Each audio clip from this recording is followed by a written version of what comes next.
Great. Well, welcome everyone to our virtual webinar series for the National Native HIV Network. And we come to you today to give a special presentation on the topic of bridging the generations, caring for our elder relatives. So we just thought this was an important population to think about during this time, but also generally in the work that we do, particularly around HIV and AIDS, care services, etc. So we have some great panelists that have joined us today to present on programs that they've developed and adapted, but also personal experience working with our elder population within our communities. My name is Elton Oswood. I'm the program coordinator for the National Native HIV Network, and our core coordinator is Kurt Begay, and I'll go ahead and let him introduce himself.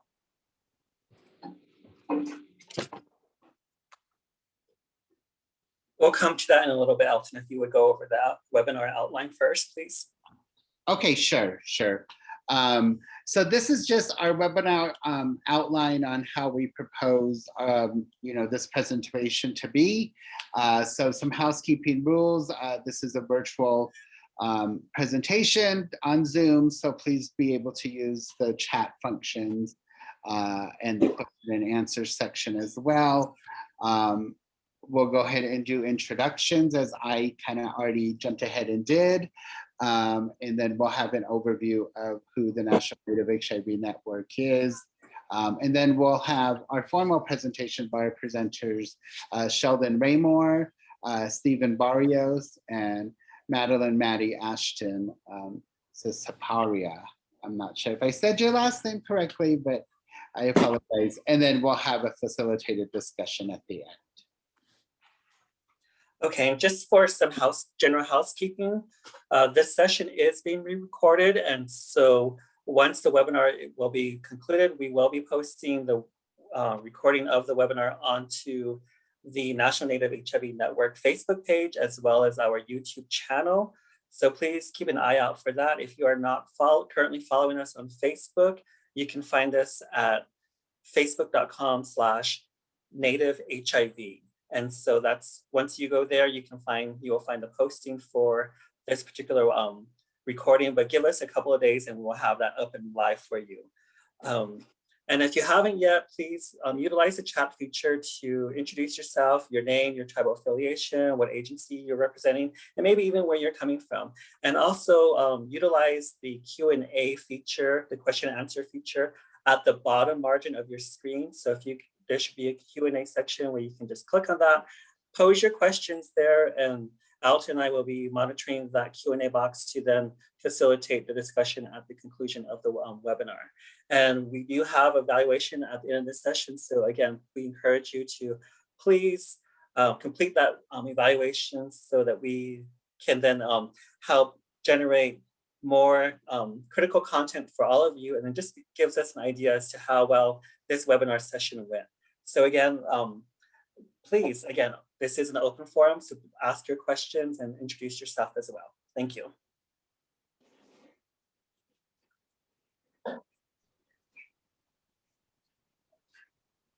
So as mentioned, I'm Elton Oswood. I'm the co-coordinator for the National Native HIV Network. And my name is Kurt Begay. I am the capacity building specialist with the Community Health Education Resiliency Program at the Albuquerque Area Indian Health Board, and also serve as the co-coordinator for the National Native HIV Network.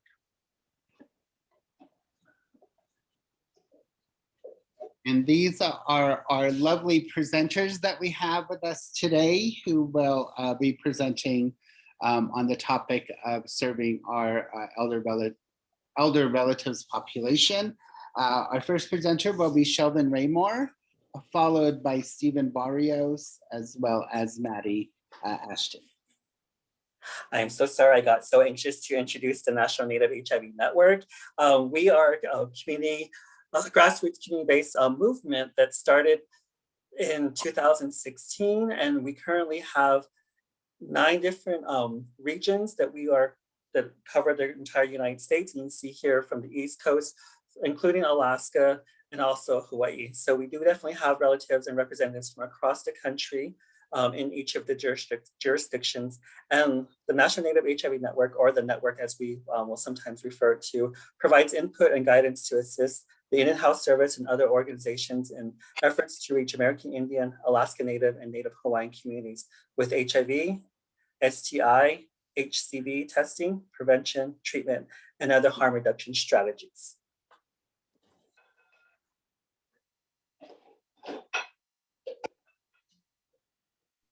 Great. So our first presenter is Sheldon Raymore, who is currently the Deputy Director at the American Indian Community House in New York City, New York. And just a little bit more about Sheldon.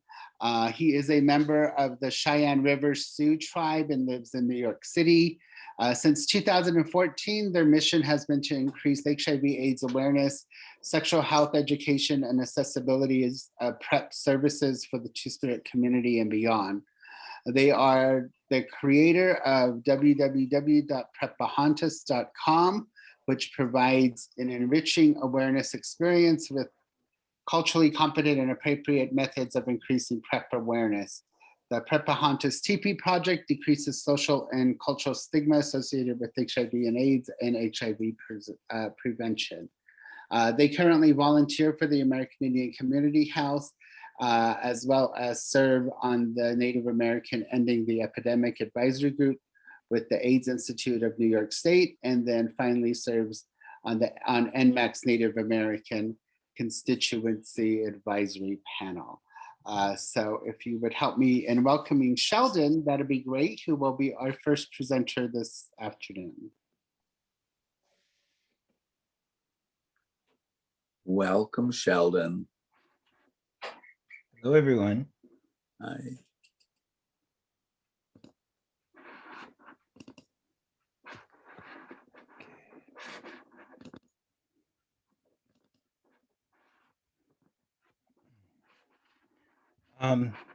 Thank you, Alton, and thank you for having me here. I work at the American Indian Community House as the Deputy Director, and one of the things that we do, one of the many programs that we do is the Healthy Elders Network program, and this is from 2019 to finally 2021. So by the end of this year, we will finalize our project and publish a report.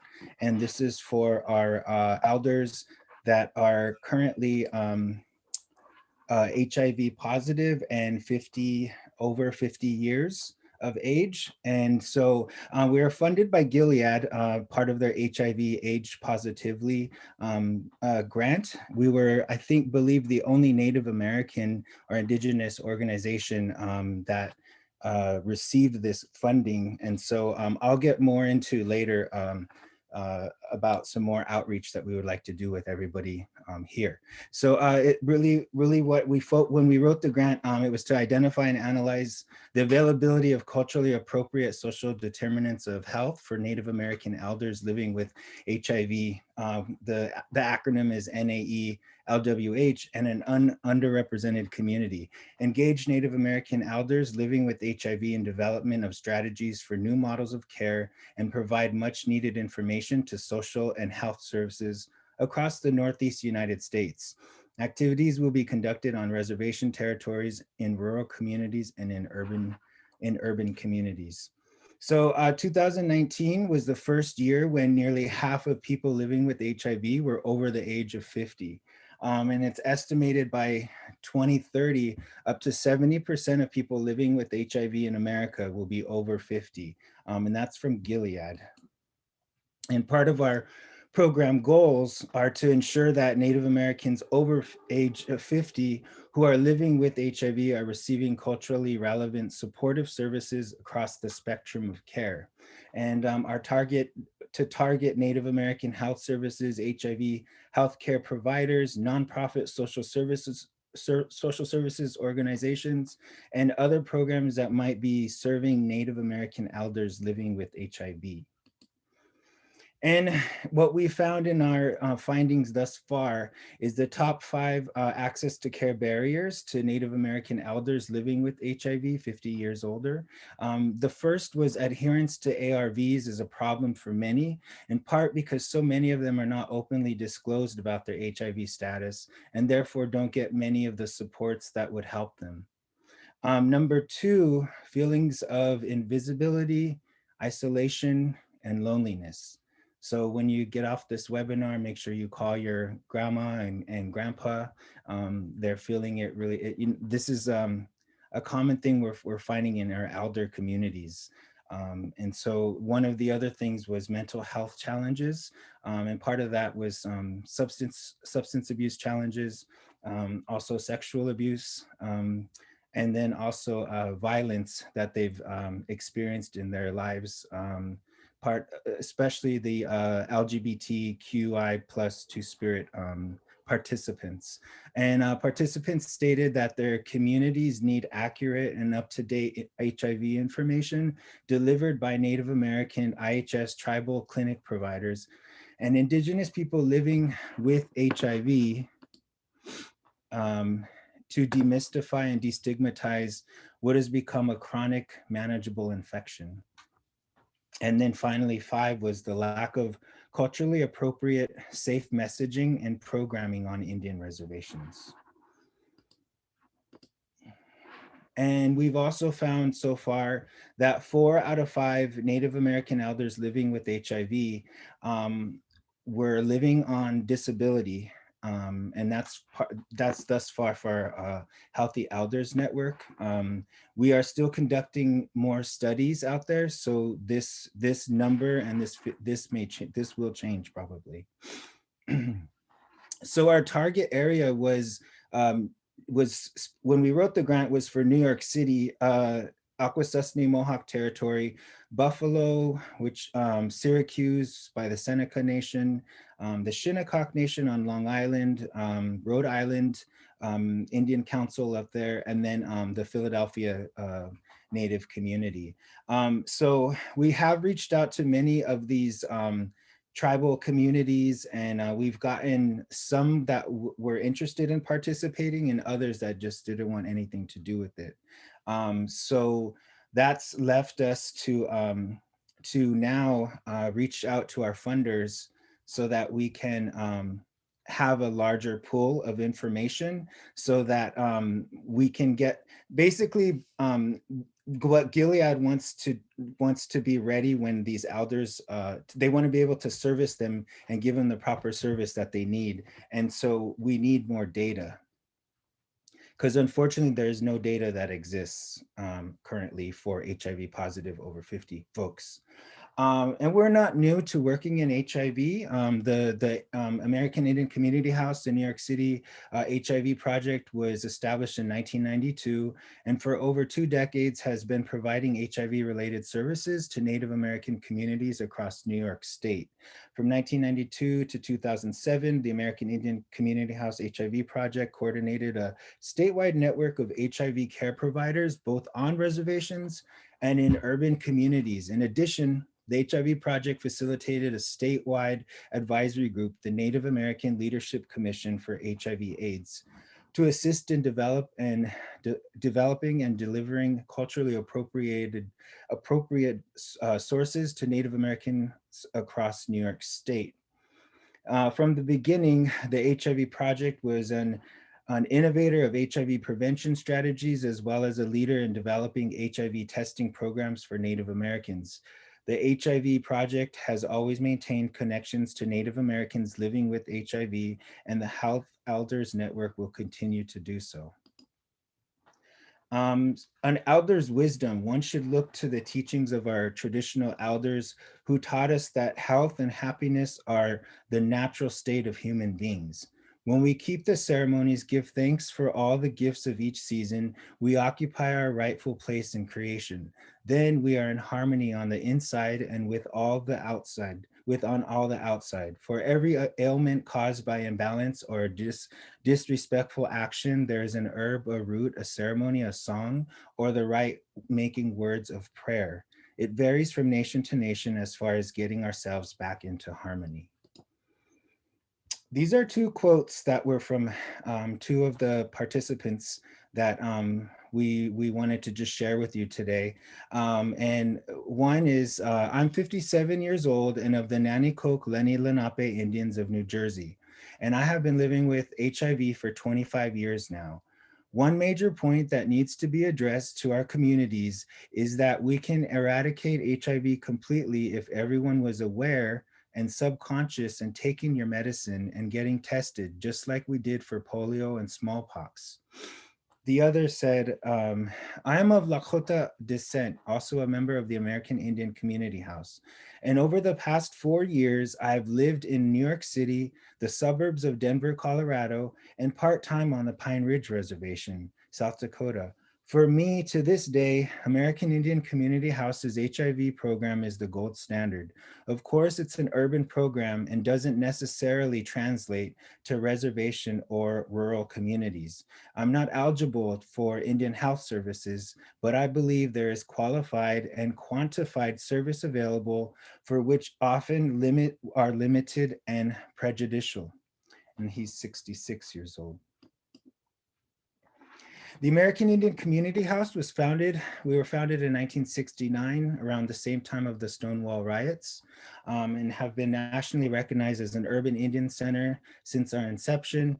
The American Indian Community House has been a leader in New York City, providing services addressing diabetes, substance abuse, mental health, HIV, job training, and placement to Native Americans. It's been recognized by mayors of the city, and many of the staff have been nationally recognized for their work on developing new efforts at reaching the Native American community in New York City and state. So here's where we are still recruiting partner agencies for participants. The funding we received from Gilead, you agencies that are listening, if you can get at least 5 of your community members who are HIV positive, Native Americans over the age of 50 years old, we can offer your agency $1,000 as well as incentives, $100 incentives for each of the participants. So we've allocated about 1,500 to maybe, if you have more than 5 and say you have 10, then we can allocate the proper amount of funding to you. Again, we are short on our data thus far. We have about, our target reach is 75, and it's been very difficult with COVID-19. And of course, we had budgets for travel, and many reservations were locked out, and we couldn't anymore. We weren't able to go travel to the reservations. And so unfortunately, a lot of tribal communities we couldn't reach. It was very difficult to get in touch with folks over the phone. Again, there was a little bit of like some of the reservations, there was a political thing where they're still stigmatized with HIV, and then there's also tribal governments, where you have to get approved through the tribal government to work with those reservations. So there's been a lot of complications with the project, and I just leave you today with the understanding that these are our relatives, these are our elders, and we want to make sure that we take care of them. So I really invite you, agencies that are able to participate. We spoke with the funder, and because we were serving initially the Northeast, and we've done everything we can in the Northeast, we were approved to go ahead and take this out on a national scale. So we're able to work with Albuquerque, down there in the Southwest. We're able to work in California and all those different regions that Kurt had mentioned. We can branch out into all those areas with urban Indian services as well as tribal services. So thank you for your time today. Thank you for having me. And I encourage you to reach out to me if you would like to participate. Well, thank you, Sheldon, for that presentation and overview on the funded project. that your agency is able to provide. I think you bring up a number of good challenges and issues in terms of data and, you know, just generally services for our elder population in our communities. We do have a couple of questions that we'll save until the end, so we can go ahead and go on to our next presenter. And if you have any more questions, please feel free to use the Q&A box here, and the presenters can either answer it online, live, or during the question and answer session at the end of the presentations, okay? All right, so our next presenter is Stephen Barrios. Stephen is the founder of the Montana Two-Spirit Society and continues to educate and bring awareness about a culture that, due to colonization, has almost been eliminated, but continues to bring that awareness to our communities. For over 20 years, Stephen has worked to educate Native and non-Native communities about Two-Spirit culture and the impact of HIV infection on Native communities. Having lost friends to this disease at the time when there was little hope and few treatments, his journey of HIV prevention and Two-Spirit education has been a personal one as well. So we've invited Stephen to talk to us as someone who is recognized as a Two-Spirit elder in our communities, but also as someone who continues to advocate for HIV prevention and actually does provide services in the Montana area as someone who is an elder. So, you know, we're really excited to have Stephen here with us to give us that personal perspective of the work that they're doing for the tribal community. So, Stephen, are you ready? Yes, I am. Okay, so help me in welcoming Stephen Barrios. Well, good afternoon from Blackfeet country. I'm here in Montana, and of course, my name is Stephen Barrios, and my Indian name is Nisim Natu Yasuta, which means long time holy rain in our language. And I needed to correct you, Elton, on one deal. I'm not the founder. I'm one of the co-founders of the Montana Two-Spirit Society, David Herrera and I.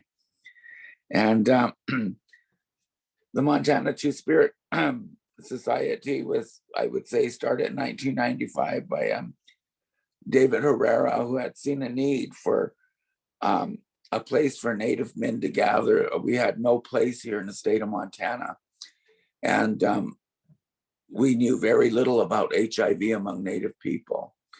And so that was one of the things that I was so drawn to when I went to the second Montana Two-Spirit gathering. And before that, I had moved back from Seattle. And I was living there in the 80s and 90s when HIV was so prevalent, and I watched so many of my friends and relatives pass on from the virus. So it was in my heart to come home and do the work on HIV prevention, excuse me, among our people. It was so important because there was nobody doing education on our reservations during that time. And so I did start doing prevention work before I was even certified to do testing. And when I got in with the Montana Two-Spirit Society, and David Herrera was working with the state of Montana, providing services to the Native community and doing HIV work and outreach. And it was something I always wanted to get into since the 80s, and I was able to get into that through FDH and Associates. And I got my training in 2004 to do HIV testing. And I had been doing that so I'd been doing testing on a reservation since, but before that I was doing outreach. And so it was you know, something for me to get into that field because it was just like so important. And, you know, like the work that Sheldon's doing in the city, I just, you know, kudos to him. He's done so much, and I'm so happy with the prep work that he's done and reaching out and being in the cities. A lot of our people have migrated to the cities that had HIV, or they went to the cities and became infected. And so thank goodness there's places for them to turn to. There's so much stigma on the reservations when it comes to HIV that it's a lot of our people, only time they will come home basically is if they're really sick and to be with family and to pass away. And it's sad that that has to happen.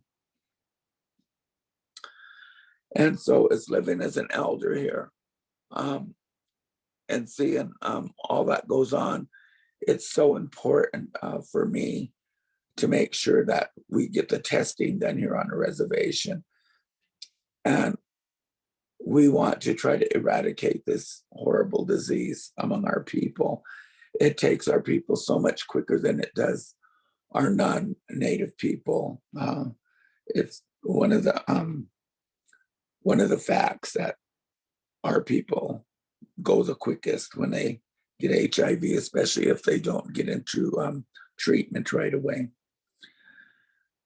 And I was very fortunate after I got into this field to be involved with NAPSI as their advisory board for Two-Spirit people living with HIV, and also with the National Native American HPG, which Eldon was part of. And that's where I met Eldon, in Arizona, working with the Native Americans all over the United States, which was something that was new to me at that time and was very welcomed among our Native people. And what we're doing here in the state of Montana during this time, we know that with this COVID epidemic, it's so hard for our elders that are living with HIV and non-elders as well as our Two-Spirit people. The loneliness and all what they're going through, it's so hard on them. And a lot of our people, you know, that have HIV don't live here on the reservation because of the stigma. So they live in like Missoula or Great Falls or different large cities here in the state of Montana where they can access good care to HIV. Our hospitals, IHS hospitals, are known for having our people have a lot of relatives in there, so they don't basically want to go there because of the stigma that gets out, and there's no what do you call it, confidentiality, so they would rather leave the reservation and get care elsewhere. And one of the things we're doing here is in the state of Montana with FDH and Associates and the Montana Two-Spirit Society and the Montana LGBT Center in Missoula. We've been doing masks and sending them to all of our people, our Two-Spirit people and non-Two-Spirit people, to help in that way. And also we've been doing care packages. We got to let our elders know that they're not forgotten. Even a small, you know, token like that shows people we still care, and the Montana Two-Spirit Society wants to reach out to our elders and let them know that they are not forgotten, even though we didn't have the gathering this year. They are still on our minds and in our hearts. And here on the reservation, we've been giving out food cards, $50 food cards, to help with some of our Two-Spirit people here that are having such a hard time. And so to me, even little things like that really make a difference. So I just want to give a shout out to everybody that's doing all this hard work during this pandemic and reaching out to people and our elders. It's a wonderful feeling just to get a phone call to say, how are you doing?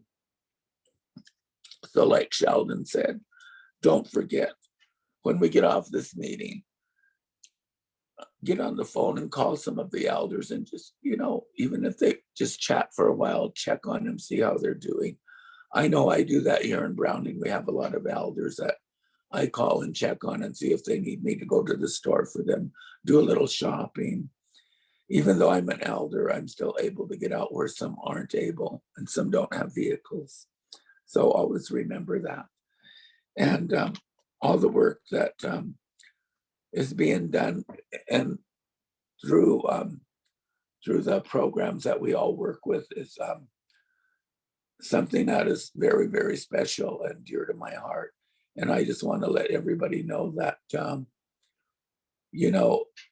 it does mean a lot to our people when we reach out to them. And I wanted to, I asked David Herrera to join us on this call and different ones, and to see if there was anything that I had forgotten that I might mention, because I don't live in Missoula, but David lives there and he's doing a lot of work with natives in that area, and I work on a reservation. And so I just wanted to see if there was anything I might have forgotten.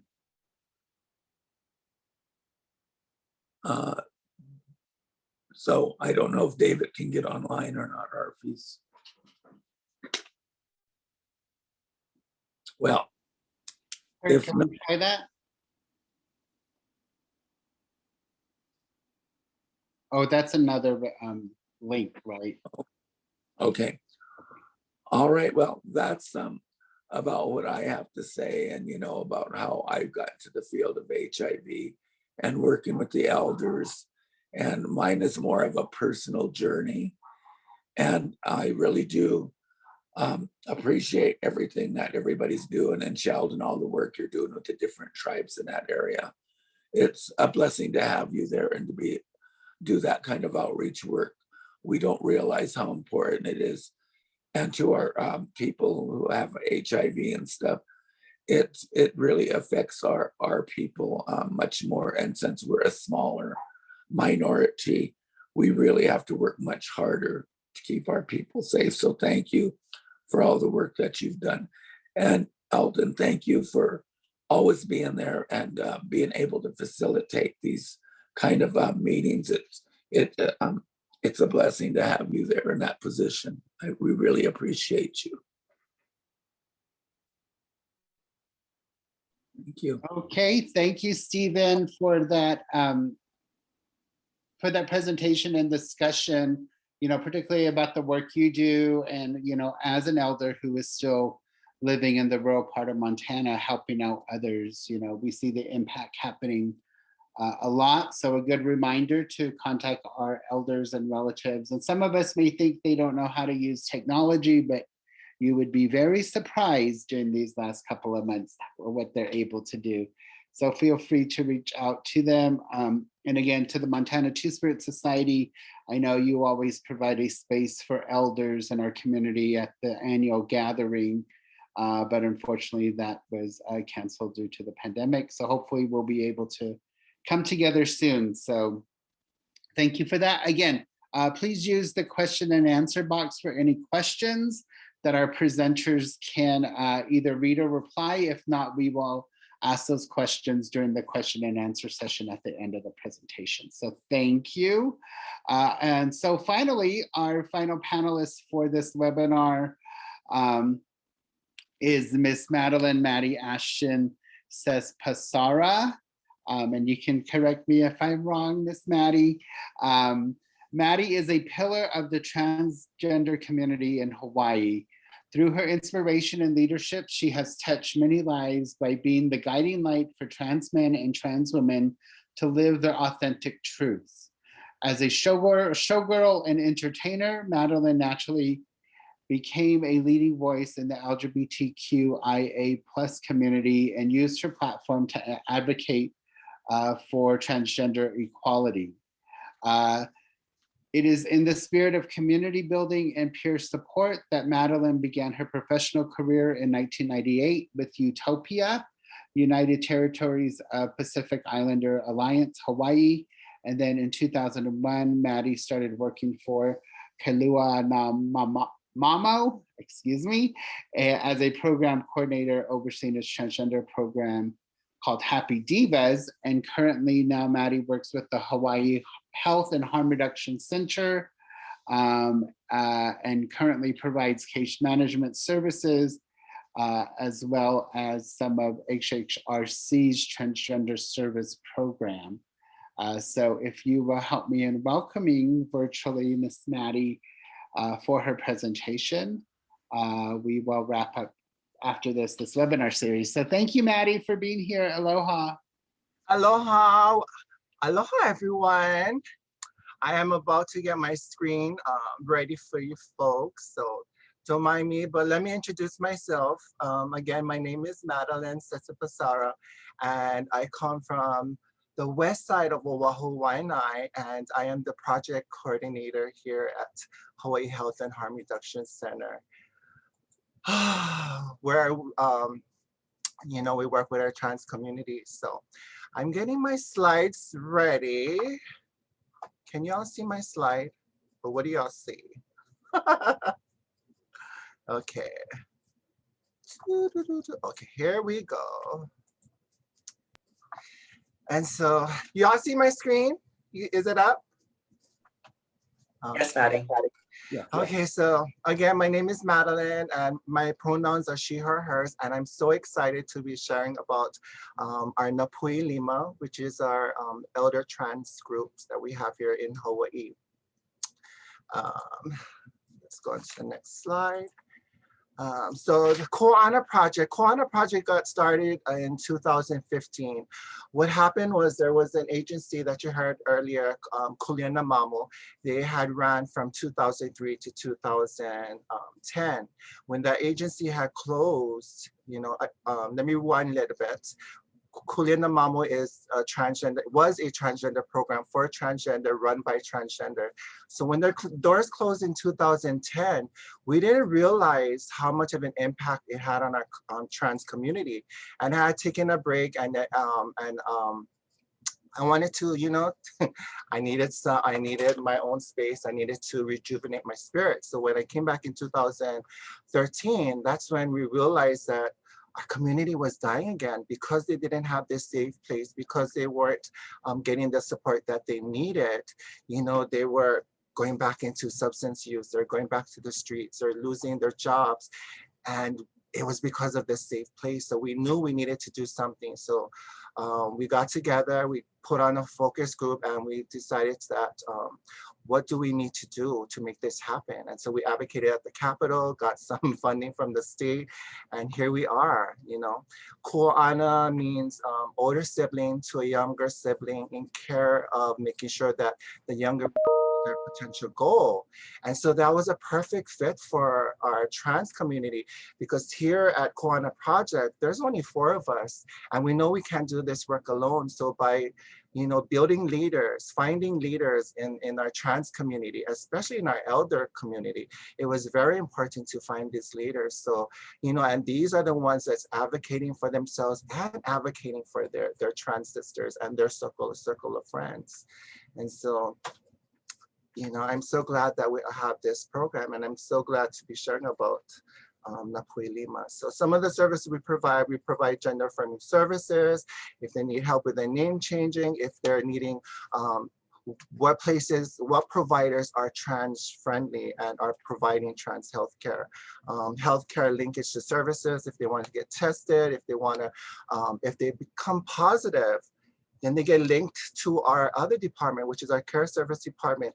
And they also get linked to us. This is where Kua'ana steps in, because when someone finds out that they're positive, and because as trans women, we really get standoffish because we don't like people telling us what to do. But when we see a familiar face, when we see a trans person and building that connection, which that's what we do, and we get to find out what's going on with them, what is their needs, what are their concerns. You know, a lot of times trans women, you know, it's their self-confidence, you know, not looking proper, not having the right hair, or, you know, not having the proper tools to help them succeed in life. So we become that, you know, that sister, that big support, and make sure that they're accessing and getting what they need. If they need a wig, we're gonna go get them a wig. If they need a certain type of shoes because their foot got amputated, you know, we're going to make sure they get that special shoes, regardless if it's $100 or $200, because we know when they get these tools or they get these services, that they're able to come and get the service that they need. Like, you know, our client here, it was a shoe. It was a specific shoe, and she could not go out. She refused to go anywhere because if she wore regular shoes, it was hurting her. And so that stopped her from accessing services. And I'm very proud of just providing this. We are proud of this. And so, you know, that's where Kua'ana comes in whenever we have someone in our agency that is trans and is positive. And we're going to make sure and build them and make sure they get what they needed. So going on to Nopui Lima. In 2016, I put this picture up of Sina Sasan. She's our lead person for our Nopui Lima group. And what happened was in 2016, there's a lot of our elders that were getting cybered. You know, and the second word that says cyber security scams, they were getting scammed from trying to find love on the internet. And, you know, it wasn't 2 or 3, it was like 7 to 8 of them. And so we realized, you know, with Sina telling us we need to provide some service for our elders. They're being scammed. They're getting their money taken away from them. They're, you know, some of them are being buried and, you know, not being buried how they want to be or how they're presenting. You know, it was one funeral, we all were devastated because this person had passed and she has lived her life as a trans woman her entire life. And to come to a funeral and see her being buried as a man was devastating for us. So we knew we needed to do something. We knew we needed to create a group for them, a space for them. And so we had these meetings where we talked about different topics, healthcare, when different type of healthcare, you know, making sure they're having adequate housing, their rights in housing when it comes to work, you know, they were wanting all these topics. They were wanting these conversations. So we made sure we provided them these services. And then again, access to services more in depth, you know, you heard this, the advance directive was so crucial for them. You know, they didn't understand. Like I told you about the person was buried, the way she would have wanted to be buried. This is what they really wanted. And we made sure that they understood and had this all in place. And I'm going to tell you, all 40 of our trans women that have participated in our workshop made sure they applied that day and filled it all out. It was amazing. And, you know, it takes things like that, you know, moments like that make you realize how something can be taken away from you and you have no say. So we need to make sure our girls are taken care of. And because we had 2 different groups, we had our elders group, which was from 50 to our oldest in their 90s. And then we had our youth group, which was from 14 to 25. And we kind of compared it. And so we noticed that our elders were arriving earlier because they wanted to, because they were ready. And because some of them actually catch the handy van, you know, they're there earlier. So majority of them are always there early compared to our youth where they're running late or they didn't even show up at all, you know. Another thing, our elders, you know, they really preferred having, if we're going to meet with them, we need to provide them a really good meal. And, you know, a lot of times they wanted to be in buffet places and nice places. And so we provided that for them. You know, it's important to make sure, you know, our elders are getting what they want and, you know, are fed comfortably. As to where our youths, girl, our youths, pizza, hot dogs, and candies is pretty much what they wanted. And so their group was easier because we could do it in our office. So, you know, and then And then our elders, because of the conversations, because of the hot topics that we discuss, it's important for them to share. So we're not going to stop them. So if it's supposed to be a 2-hour meeting, it's okay. We're going to go 3-4 hours because we need to hear their stories. Their stories are so important. And, and then another thing, because our elders have gone through what they, the injustice they have gone through, because in the 70s they had to wear a button that said, "I am a boy." Can you imagine? They had to wear this button because military could not clock their tea. The police were just brutal to them in the 70s. So they understood the importance of having this group. We didn't understand that at the time, but we get it now, how important it was to have this group for them. And, our babies, they really have no idea how lucky they are. And that's how it's supposed to be. We did all this fighting to make sure our younger generation doesn't have to go through what we've gone through. And again, the topic, our elders, they're wanting to learn more how to protect themselves, how to get better health care, how to advocate for themselves, understanding the policy as well.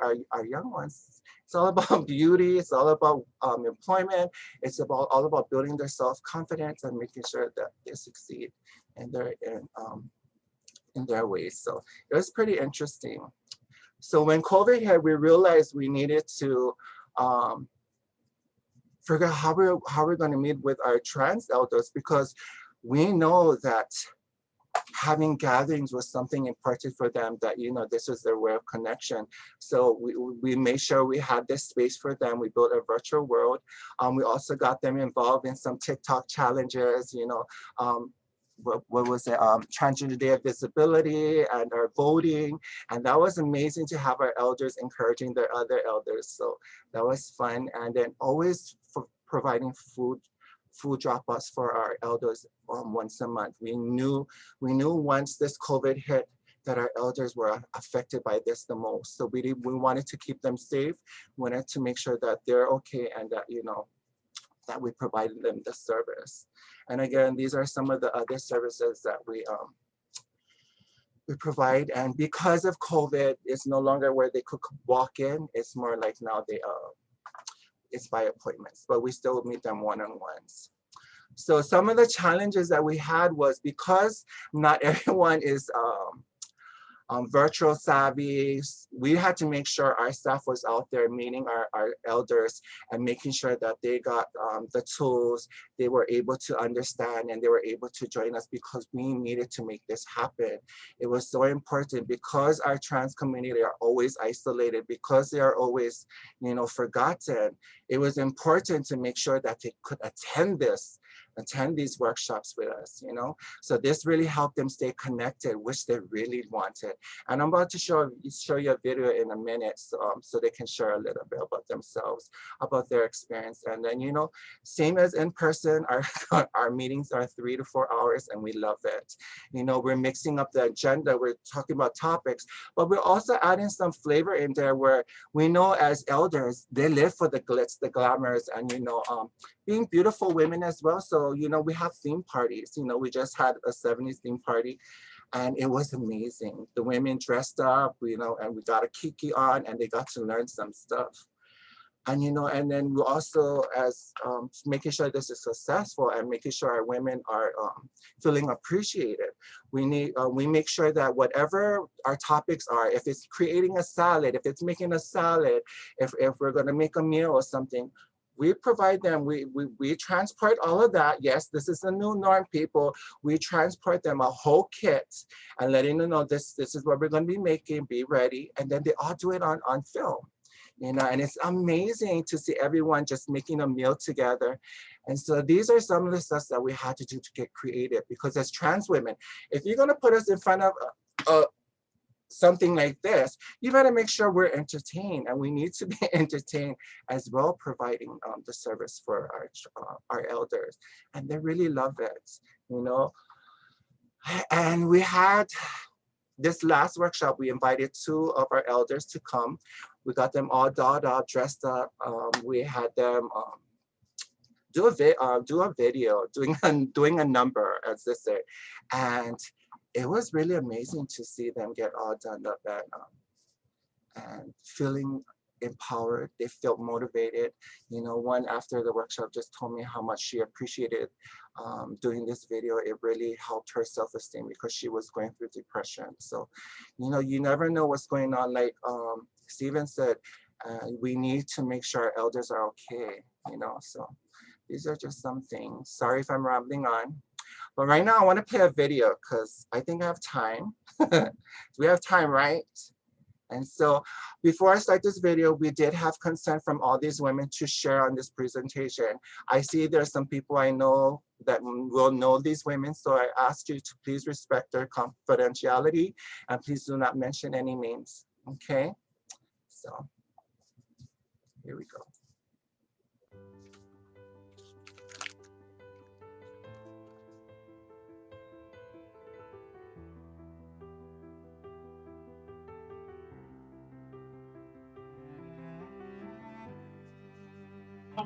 You know what? Thanks to Kua'ana Project, I mean, you, the staff, you, the Shalani, Lily, Sina, everybody else in that program we were able to connect because of this unfortunate situation. It's not like how we used to do it before.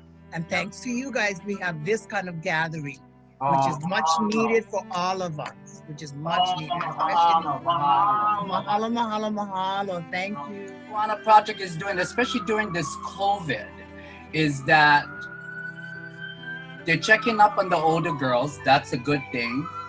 Not just how you doing or whatever. They're checking up on how you doing mentally and all this. They come, they give you food. They're passing out food. They're checking on your health status. They're helping out girls and whatever needs to be done. Like Shalani came over, helped me with my computer actions. I appreciate that.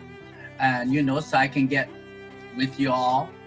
And, you know, so I can be with all you PLUs. Kua'ana Project is continuing to make sure that we all stick together in this sister love, especially during this through Zoom, and that is really appreciated because at least we get to see some faces and we get to hear what we need to hear, you know, and kiki together. Cheering. Oh, mahalo, mahalo. What I found that Kua'ana Project is really wonderful about was that she explained to me that they were wondering how I was eating, how I was feeling, all this attention and care for my needs. I really appreciated that. And if she represents Kua'ana Project, then that's the Kua'ana Project that I know. And she offered her services no matter when I needed it or whatever, I could call. And that I really appreciated. I really did. Thank you. Much for coming out on the windward side and helping on the old girls. I really appreciate it. You know, they always come to my house and drop off food for me because they know I gotta catch the handy van, yeah. And you know when I go on the handy van like this, girl, I appreciate everything they does for me because, you know, I live Kaneohe and sometimes I cannot go. I go to town, especially with the coronavirus. It's hard for me to get on the handy van. I don't want to go because I'm fearful, you know. Yeah. So I just appreciate them for calling me, checking on me, and dropping off food. Thank you again for food. I feel very, very aloha for that. And then they asked, how are you doing? And I said, I'm fine. I try not to go out as much as I can. Because I live with senior building, I share with those kupunas who are not able to have a lot of stuff, you know, which makes me happy. And I would tell them, this is from an organization called Kua'ana. And they say, oh, harmony. I said, well, just say mahalo. But those girls are wonderful. But I say thank you again, Maddie, Sina, Lekia, Shalani, and all the assistants that helped you guys to come here and deliver that delicious food. Oh, mahalo. Kua'ana Project really helped with moving our kupuna from her home to cleaning her home, her apartment, to moving her to a care home to have a higher level of care, getting the care that she needs. And that's the most important part. She was able to move to a care home. I just want our kapuna to be able to, be able to be living a life that every person should be able to have in their old age. They should be able to have some kind of care that people will give them. And that's what we all need. Eventually we will all be there. And I want to make sure that that we have to pave the way for some girls. Not every girl can do it on their own. But I'm trying to help her as much as she possibly can to get there.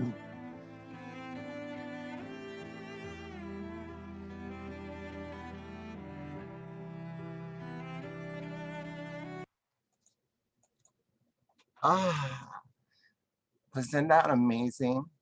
Hearing their stories. You know, the last one that spoke was actually sharing about one of our kupuna.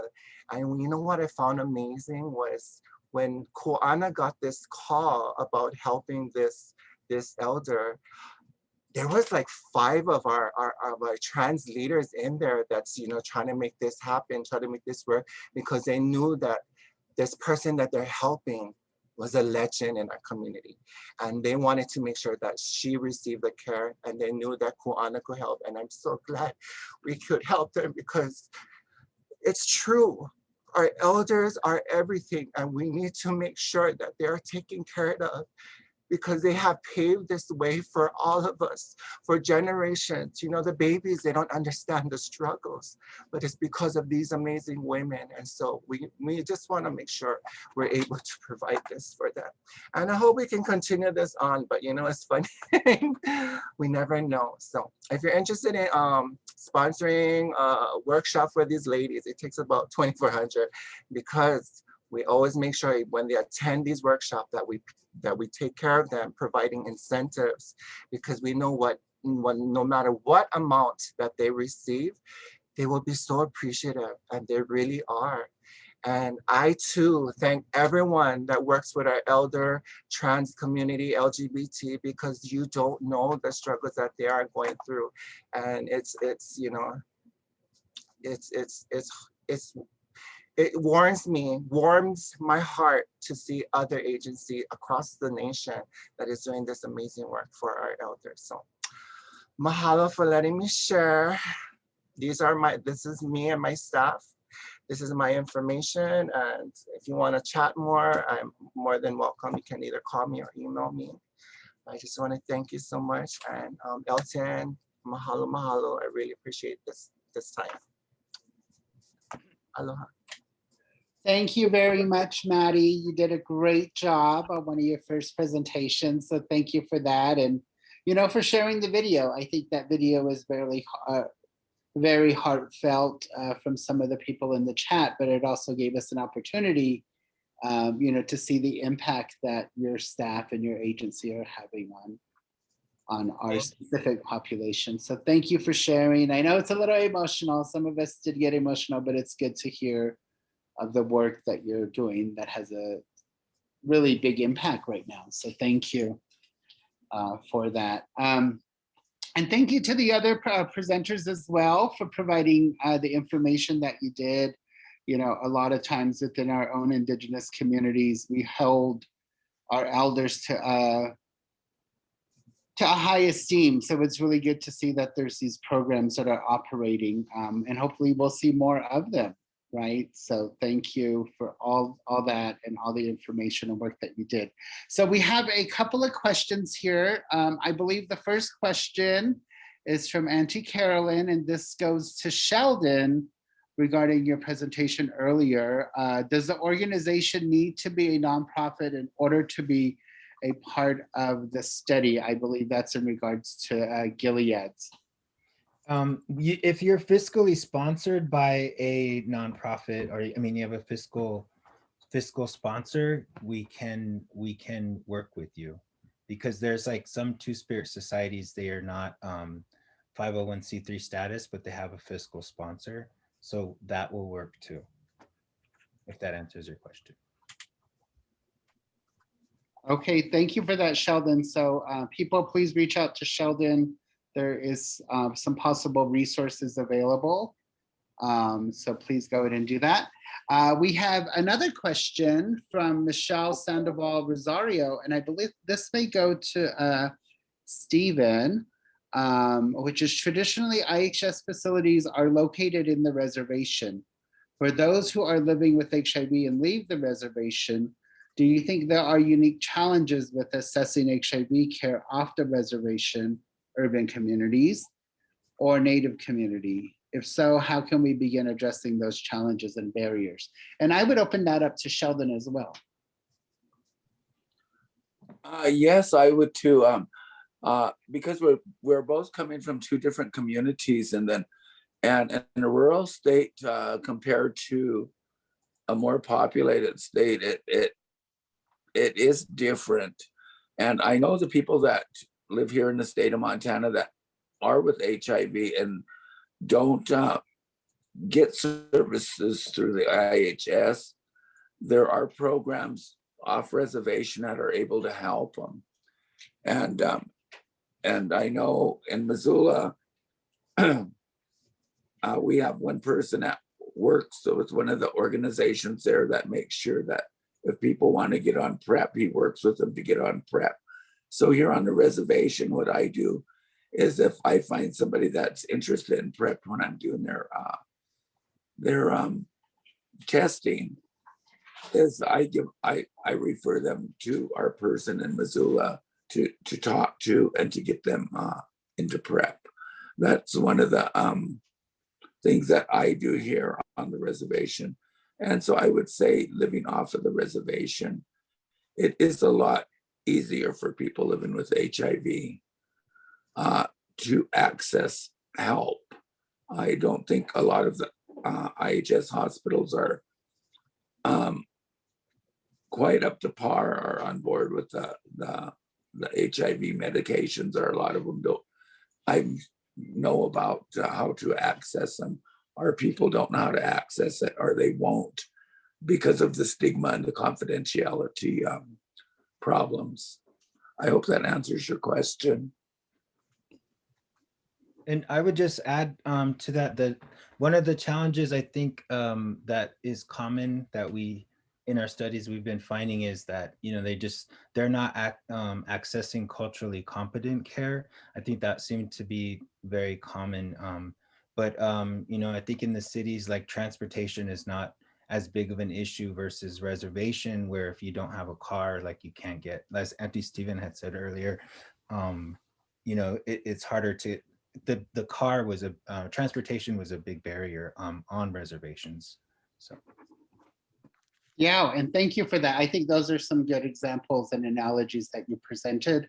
I'm going to add on to the conversation, just as I also worked in an urban area in Los Angeles. I think one of the key things too is just, it may be a little bit more challenging to access treatment services in an urban area only because of the insurance issues.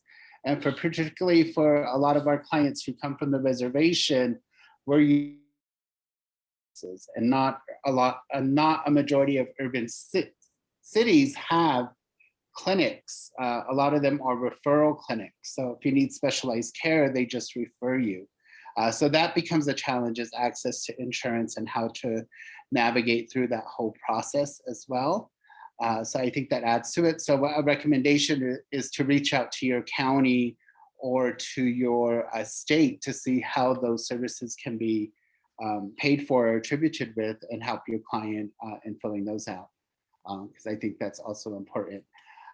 We got a couple of more questions coming in, so thank you for that. Oh yeah, go ahead, Stephen. I have more comment, Eldon. Another thing that a person may be able to do is also, if they're in the city, is contact their Indian health, their Indian center, because most cities all have Indian centers, and they can get information from there for health, different health things also. Great, that's a great recommendation. Thank you. Our next question comes from Miha. Last names are colonized, okay. So the question is, what sort of messaging are elders passing on to younger generations who might be less concerned or worried about HIV/AIDS with PrEP and comprehensive treatments more available? That's a very good question, and I will open it up to the panel.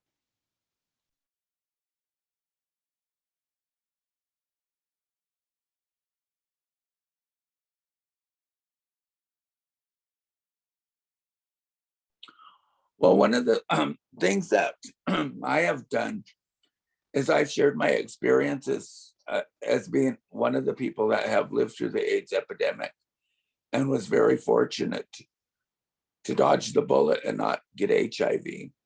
And I always tell them, you know, that how lucky and fortunate they are to be living at this time because of all the medications. I said, when I was younger and HIV hit our country, I said, I watched my friends and family that was infected by it drop like flies, and you sit there and I stand by their bed or watch them die. I said, if you would have seen that, I said, it would have changed your mind on how you look at HIV and what protection you use and the steps that you take to protect yourself. I said, it wasn't a pretty sight to watch somebody die with all the side effects and the cancers and the sores and all that. And I tell them to look it up. You know, there's pictures of it and see what we went through back in those days. And they would look at it differently.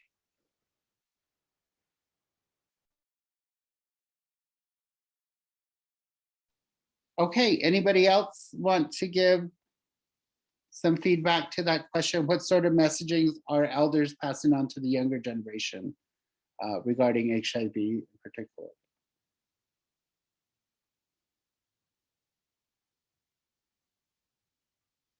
Okay, well, thank you, Stephen, for answering that question. And thank you for the question as well. I'll continue on. Oh, Dr. Laura Williams is on. How do you handle elders who need help but don't want it?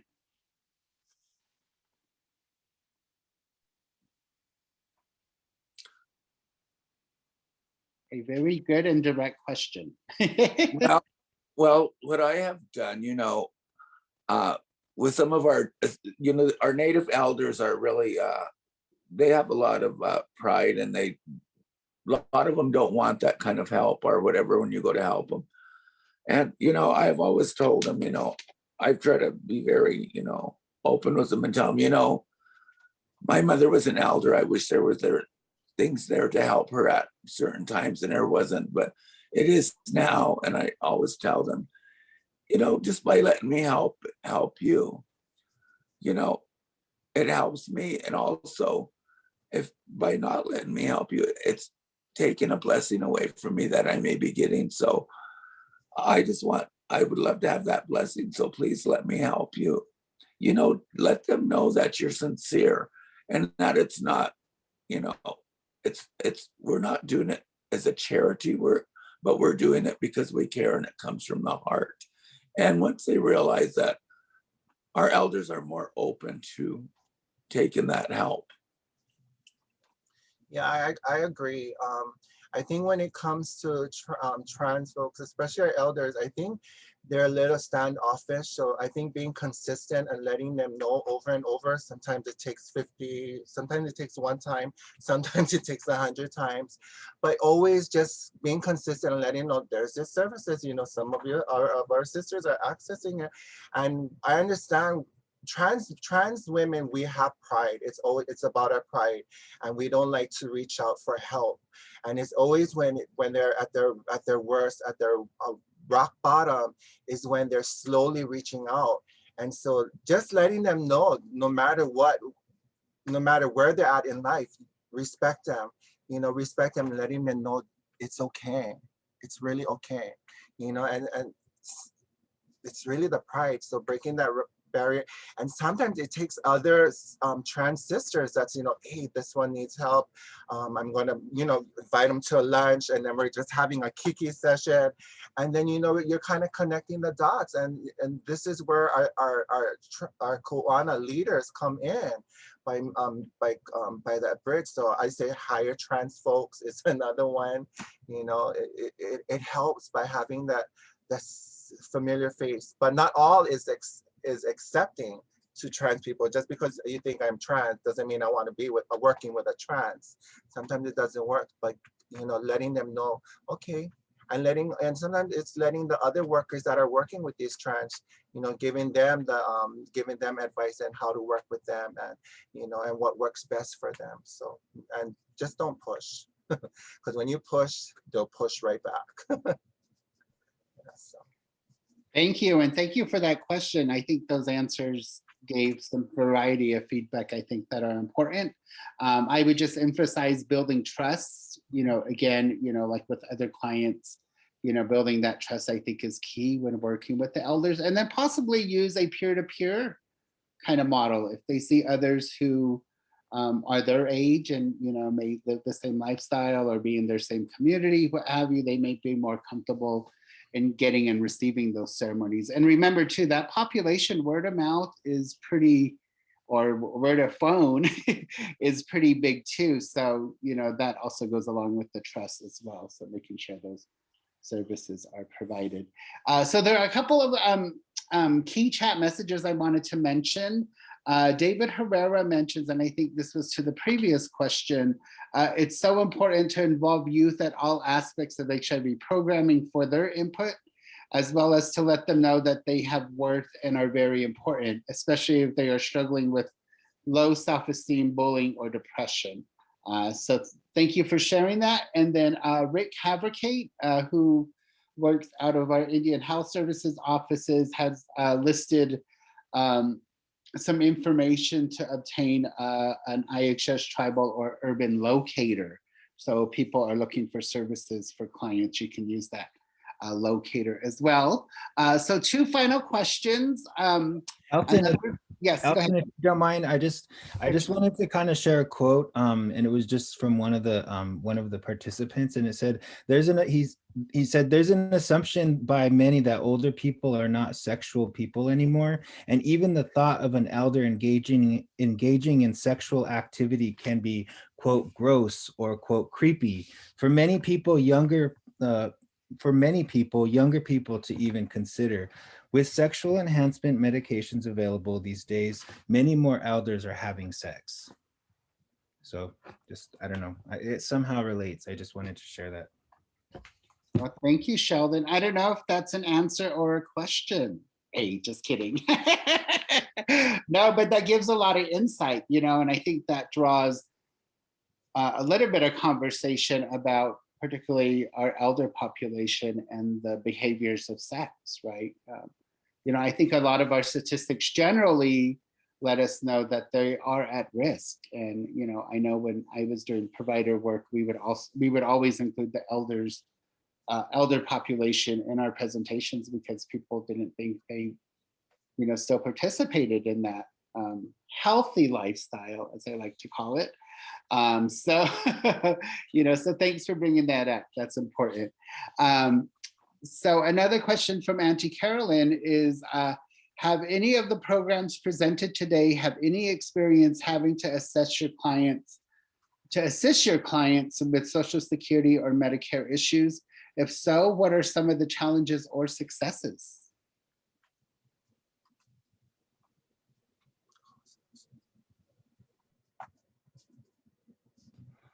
I can speak to that. When I used to be a case manager, when we had IHS funding, I think the biggest challenge was the time and the amount of time that it would take away, and being understaffed and having so many clients that you have to help, and you only have a certain amount of time to give to this individual. And so I think that was always a challenge, was just not having enough time to help the client that we were servicing. I think one of the things that I did with my clients, particularly those who were HIV positive, was I made that distinct direct contact with the service provider you were referring them to, particularly in my case in LA County, because they would understand that they would need to go through Social Security or Medicare or Medi-Cal issues with my client, because my client wouldn't know of that because they were so used to getting services at IHS. So I think making those connections and referrals to people who understand situations for our clients are important, particularly our clients that are coming from rural reservation areas. So that's a good way to do it. And, there are a lot of county services or state services that are more than willing to help to assist. It's just the manner on how you approach them about these issues. But yeah, insurance becomes a big thing, particularly in accessing the medications and treatments. So thank you. FQHCs, the native clinics have access to CMS funds to develop navigators. Key word, thank you, Dr. Williams. Yeah, that might be a good thing for your agencies, is to be able to have a navigator to connect with other navigators, because they are clearly really important as well. Okay, so our final question was from an anonymous attendee. Ooh. Are you able to use the teaching stories of the people and nations to help our elders? So that's probably a general question, but I'm sure storytelling is very important to our communities. So I'll reframe the question a little bit. How do you use storytelling or teaching of stories from your particular communities that you're able to share with the elders, or what have the elders shared?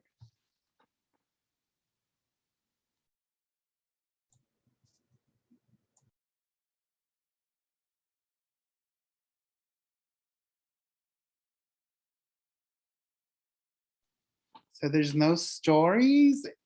Indians don't want to talk about Indians, indigenous people, I should say. Maybe that needs to be more developed. I think there's ways of teaching. I know, just for me, I use visual art sometimes as a way of teaching, and then through that there's some storytelling, of course, with some of the community based projects we've done. So I think that does work. Yeah.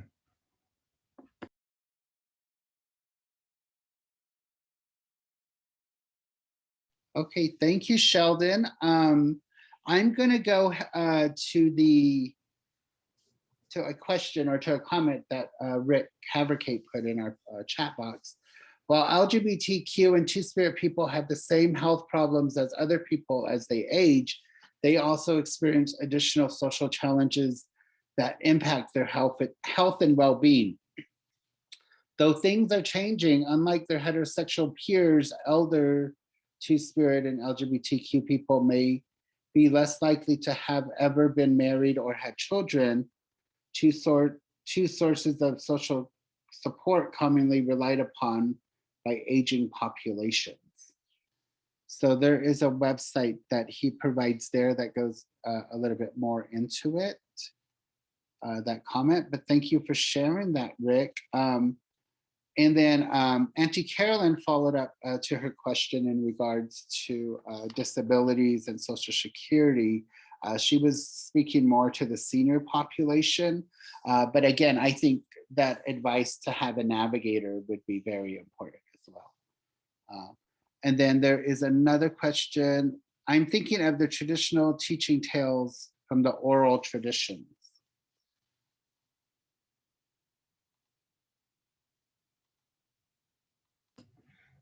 I think it just depends on what nation your service, like you're providing services to. I think for urbans, we deal with a lot of intertribal or pan-indigenous type of things. So it's a little bit different. And I just feel like that question is so broad, that it really depends where if you're servicing a specific reservation, then that nation is going to have its creation stories and all of that. And then versus urban settings, like I mean, for me, like I'm a Lakota servicing in a Northeast region. It's not like I can tell Haudenosaunee stories because I'm not from those people. So I think it just depends. I think that's a very, very tough question to answer. Well, one of the things that I looked at when I was reading that question, it's almost a reversal, because I know among our elders in our communities, our Native people, it was the elders who did the oral stories and passed them on down to the younger people to teach them. And so to me, it's like asking, oh, our younger people, what are they able to teach from our own people to take care of the elders? I mean, so that's really a broad and hard question to answer by the way it was worded, I think. Yeah, and thank you for sharing that perspective. I honestly do think the question was, how can the elders utilize story to help teach our younger ones, just for the fact that, Yeah, it's primarily the elders who have the stories. It's a question to answer, because we are the ones that are teaching the younger people, not vice versa. I mean, we still can learn from them, not to say we can't. They do have a lot to offer us, but from an elder perspective, that's different. It's like almost saying the elders can't take care of themselves. What can we do to help them? But we have a lot of knowledge also to share. So that's kind of that question almost made me, I'm just be honest, made me almost feel inadequate. I mean, like, why do we have to depend on the younger people to teach us? I mean, that's what I got from that question. And so it's like, we do have a lot of knowledge as elders and to share and pass on. But yeah, that's what I kind of got from that question. Okay. All right.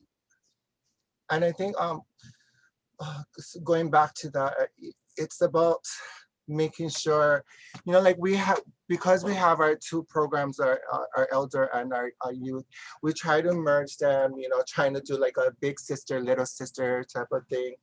And then it kind of, I wouldn't say it didn't work out, but the younger ones didn't want to hear what the elders had to say, because they knew it all. But later they find out, what they were saying was true. And then we see that some of them actually become their mothers later on, and building those relationships.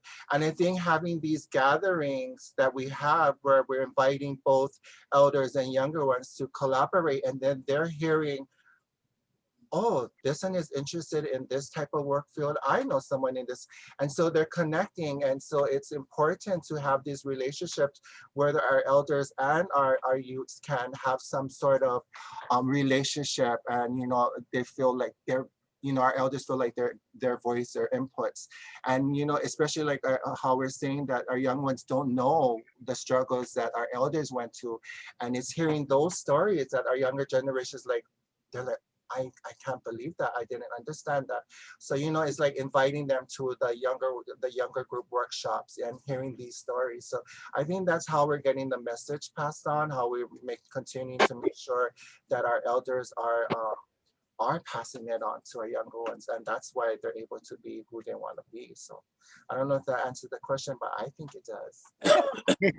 Yeah, Maddie, and thank you for sharing. I think that contextualized kind of the understanding from the question in a programmatic way. So thank you for doing that. And just reiterating what you're saying, providing a safe space where that dialogue could happen, or just a space, right? Whether it's, having dinner groups, or even with the Montana Two-Spirit Society, inviting elders that people can sit with. And, it doesn't have to be a circle, but it could just be over a cup of coffee or something. I think those connections are really important as well. So thank you all. And I think we got a number of questions and comments answered. Thank you for everyone who participated in the chat and providing resources. Again, I want to thank our panelists for taking the time out of their schedule to present on this important population, our elders, but also on the programs that you all are doing. This webinar in the National Native HIV Network are supported and coordinated by the by funding through the Minority AIDS Initiative. So we want to thank them for that. So thank you for joining us. Join our social media feed for the National Native HIV Network on Instagram, Facebook, and YouTube. And this presentation was recorded, so we will have this presentation available on our YouTube channel as well. Any final comments, Kurt? Thank you, Elton, and thank you to the panelists again. Mahalo nui, Maddie, for sharing the video as well. So thank you, a very big, heartfelt thank you. So just to put it out there to let everyone know, we are having another webinar on March 18th. There will be a panel discussion from the creators of the National Native HIV/AIDS Awareness Day. So stay tuned for that. The registration link will be out within the next week. So keep your eyes peeled for that particular flyer. But again, follow us on social with the handle @, Native HIV. And that's across all boards, Instagram, Facebook, as well as Twitter. Thank you. Yes, and thank you for that, Kurt. And then also do keep up with us, as next month we'll be honoring the National Native HIV/AIDS Awareness Day on March 20th. So we'll have a lot of announcements happening within the next few weeks and on into March as well. So again, thank you again. Mahalo, ahiha to our panelists for providing this great presentation, and to our participants for asking some great questions. We look forward to seeing you at our next webinar. Thank you.